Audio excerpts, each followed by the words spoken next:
नमस्कार दोस्तों, मैं हूं नीरज राजपूत और आप देख रहे हैं अपना पसंदीदा शो फाइनल असॉल्ट, जो देश दुनिया की रक्षा, सुरक्षा और सामरिक मामलों से जुड़ा आपका खुद का डिजिटल प्लेटफॉर्म है।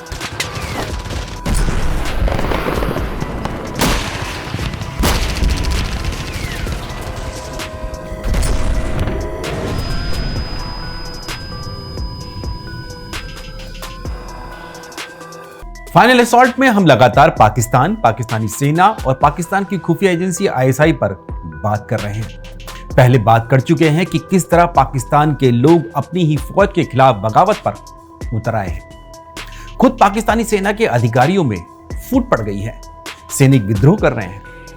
लेकिन इस सब के बावजूद पाकिस्तानी सेना अपनी नापाक हरकतों से बाज नहीं आ रही है और किसी ना किसी तरह से भारत की राष्ट्रीय सुरक्षा में सेंध लगाने की साजिशें रचती जा रही हैं। पाकिस्तानी सेना और आईएसआई की एक ऐसी ही बेहद शर्मनाक करतूत है हनी ट्रैप। जी हां, आईएसआई ने अपनी विष कन्याओं को भारत की सुरक्षा में लगे सैनिकों और वैज्ञानिकों को अपने जाल में फंसाने के लिए छोड़ रखा है और उन्हीं विष कन्याओं पर आज हम बात करने वाले हैं। आकाश, निर्भय और प्रहार, ये तीनों भारत की सबसे खतरनाक मिसाइलों में से हैं। इन्हें भारत की सेनाओं के लिए बनाने के पीछे डीआरडीओ के एक बड़े साइंटिस्ट का नाम है। वो हैं प्रदीप कुरुलकर। पुणे में डीआरडीओ की डीआरआई इंजीनियरिंग लैब के डायरेक्टर हैं डॉक्टर प्रदीप कुरुलकर। लेकिन पिछले दिनों उन्हें महाराष्ट्र पुलिस की एटीएस यानी एंटी टेररिज्म स्क्वाड ने ऑफिशियल सीक्रेट एक्ट ओएसए के अंतर्गत गिरफ्तार कर लिया। प्रदीप कुरुलकर पर आरोप है कि उन्होंने पाकिस्तान के हनी ट्रैप में फंसकर पाकिस्तानी खुफिया एजेंसियों को भारत के मिसाइल सिस्टम से जुड़े सीक्रेट आउट किए हैं। महाराष्ट्र की एटीएस ने यह नहीं बताया कि आखिर डीआरडीओ के एक सीनियर साइंटिस्ट हनी ट्रैप में कैसे फंस गए। लेकिन फाइनल असॉल्ट को जो जानकारी मिली है उसके मुताबिक आईएसआई की एक महिला जासूस ने प्रदीप कुरुलकर को एक महिला डिफेंस कॉरेस्पॉन्डेंट बनकर पहले तो जान पहचान बढ़ाई और फिर उन्हें अपने जाल में फंसा लिया ताकि वो भारत की राष्ट्रीय सुरक्षा से जुड़ी गोपनीय जानकारी साझा कर सके। ये तरीका ठीक वैसा ही है जैसा कि चाणक्य ने अर्थशास्त्र में विष कन्याओं के बारे में बताया था। दरअसल पाकिस्तान की खुफिया एजेंसियों ने अपनी विष कन्याओं को सोशल मीडिया पर फैलाया हुआ है। ये महिला जासूस फेसबुक, ट्विटर, इंस्टा पर कभी काजल शर्मा बनकर तो कभी डिफेंस कॉरेस्पॉन्डेंट बनकर सैनिकों और साइंटिस्टों को यानी कि भारत के सैनिक और साइंटिस्ट को टारगेट करती है।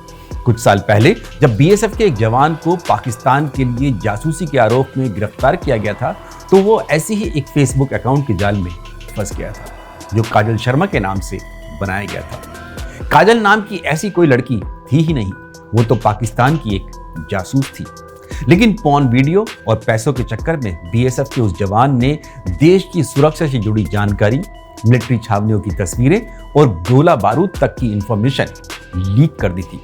ये महिला जासूस कभी इंग्लैंड से तो कभी इजिप्ट जैसे देशों के सर्वर से ऑपरेट करती हैं। ऐसे में इन तक पहुंचना और पकड़ना थोड़ा मुश्किल होता है।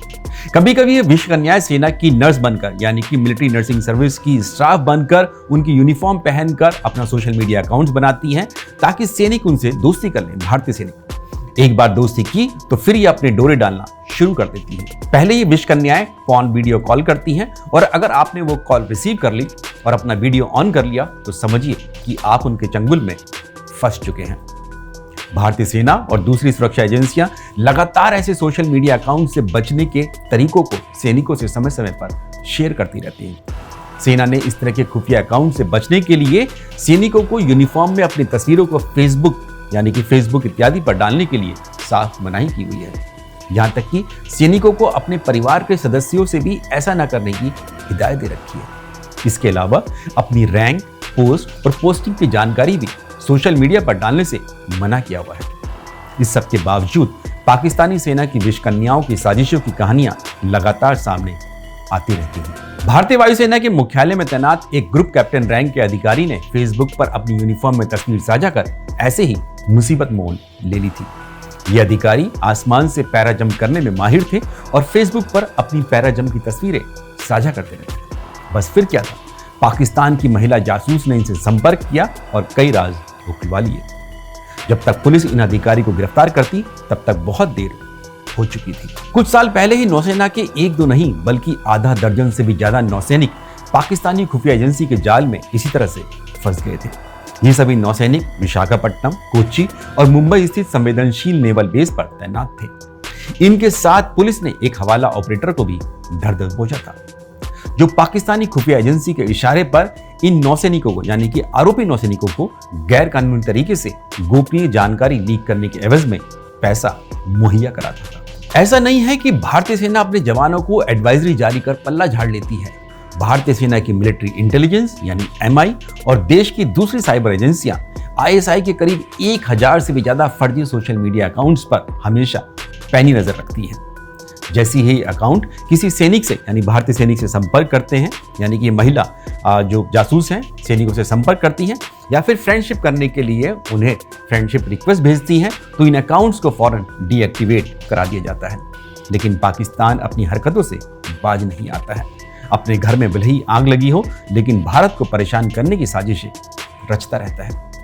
यही वजह है कि सेना ने अपने जवानों को फेसबुक जैसे सोशल मीडिया अकाउंट से थोड़ी दूरी बनाने की सख्त हिदायत दे रखी है, और अगर इस्तेमाल करते भी हैं तो बेहद ध्यानपूर्वक करने की सलाह देती है। सेना ने जवानों को टेलीकॉलर्स, यानी कि जो महिला एजेंट्स टेलीफोन करती हैं, उनसे भी बात करने के लिए मना किया हुआ है।